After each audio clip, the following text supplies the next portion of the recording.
নওগাঁর মহাদেবপুরে সাংবাদিকদের উদ্যোগে জুলাই গণ অভ্যুত্থানের পুনর্বাসনের পায়তারার প্রতিবাদে মানববন্ধন অনুষ্ঠিত। নওগাঁ থেকে উজ্জ্বল কুমার সরকারের পাঠানো ভিডিওচিত্রে বিস্তারিত।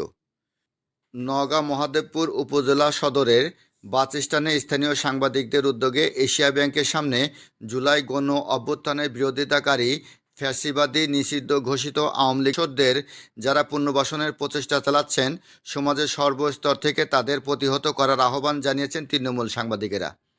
22 নভেম্বর শনিবার দুপুরে নওগাঁ মহাদেবপুর উপজেলা সদরের বাসস্ট্যান্ডে স্থানীয় সাংবাদিকদের উদ্যোগে জুলাই গণ অবিরোধিতাকারী ফ্যাসিবাদের দোষরদের প্রকাশ্যে মঞ্চে নিয়ে পুনর্বাসনের পায়তারার প্রতিবাদে সাংবাদিক ছাত্র জনতার মানববন্ধনে বক্তব্য দানকালে তারা এই আহ্বান জানান।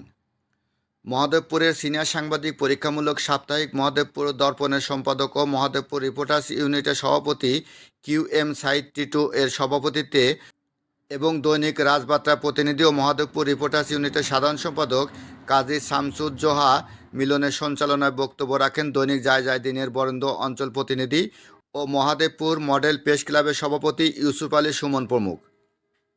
এ সময় আরও উপস্থিত ছিলেন মহাদেবপুর মডেল প্রেস ক্লাবের সাধারণ সম্পাদক ও দৈনিক আমার বার্তা মাল্টিমিডিয়ার নওগাঁ জেলা প্রতিনিধি সোহেল রানা, বাংলা এডিশনের নওগাঁ জেলা প্রতিনিধি শহীদুল ইসলাম, SATVর নওগাঁ জেলা প্রতিনিধি MR রাজ, দৈনিক অগ্রযাত্রা প্রতিদিনের নওগাঁ জেলা প্রতিনিধি সুমন কুমার বুলেট, দৈনিক সকালের সময়ের মহাদেবপুর প্রতিনিধি আলহাজ সাইফুর রহমান সনি, দৈনিক বাংলা দূতের প্রতিনিধি উজ্জ্বল কুমার সরকার, বাংলা নিউজ ঢাকা অনলাইন মহাদেবপুরের প্রতিনিধি জুয়েল মণ্ডল সহ স্থানীয় ছাত্র জনতা। মহল এই নিউজগুলো প্রচার করতো না। 1992 সালে আমি যখন নওগাঁ জজকোর্টে চাকরি পাই, তখন কিন্তু একটি মহল দ্রুত এসে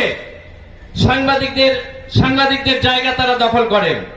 এখানে গোলাম রসুল বাবু নামে একজন ব্যক্তি, যিনি কোনোদিন মহাদেবপুর প্রেস ক্লাবের সদস্য নন, তাকে সভাপতি করে কমিটি গঠন করা হয়। আজকে এই গোলাম রসুল বাবু মহাদেবপুর থানার যে জার্নালিস্ট গ্রুপ রয়েছে, 5 তারিখের পর তিনি হাসিনা আবার ফিরে আসছে এরকম যত ভিডিও সবগুলো তিনি সেইখানে পোস্ট করেছেন। এখানে তো সব সাংবাদিক আছে, সব ধরনের। তিনি এসব পোস্ট করে প্রমাণ করেছেন যে তিনি ইন্ডিয়ার সাপোর্টার। বেশি একজন ব্যক্তি সম্পর্কে বললাম, সেই ব্যক্তিটি তাদেরকেই নিয়ে আপনারা এখন আছেন।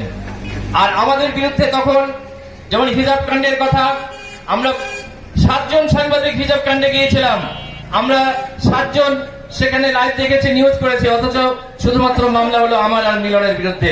এবং এই মামলাটি দায়েরের যিনি মুখ্য ভূমিকা পালন করেন তিনি হচ্ছেন বরুণ মজুমদার।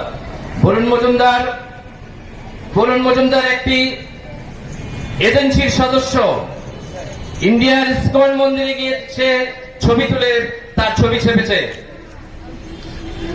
ইসকনের তাদের যে কর্মসূচি, মুসলিম মেয়েদের প্রেগন্যান্ট করা, সে কিন্তু সেই কাজটি অলরেডি করে ফেলেছে।